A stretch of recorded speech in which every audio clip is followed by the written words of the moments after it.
With the mass shooting right here in Buffalo, others in Congress and the White House want more beyond just a compromise. Channel 2's Ron Plants is following up with some pretty tough questions for one of our representatives in Washington.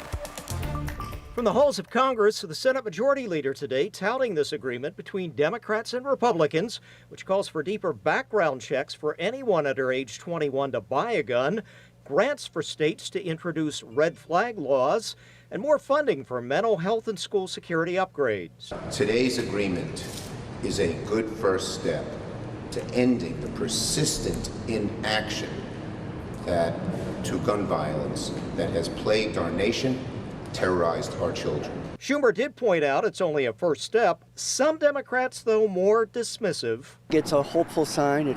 To me, it falls short.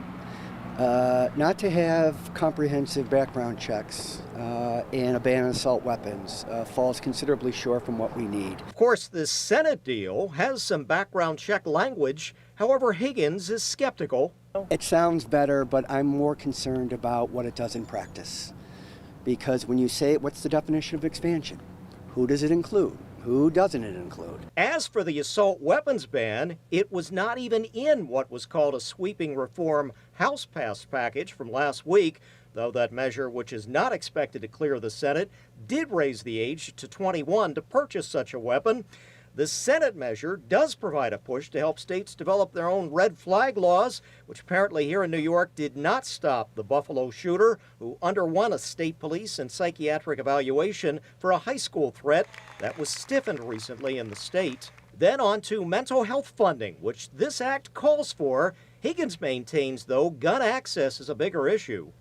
Every day, weapons are being manufactured and manipulated to kill more people more quickly. But should we be addressing the mental health component more so here now? Because that's what we're hearing from everybody in society. Well, in and of itself, the mental health issue needs to be addressed. If you look at all the indicators, depression, isolation, suicide, drug addiction. Ron Plants, Channel 2 News.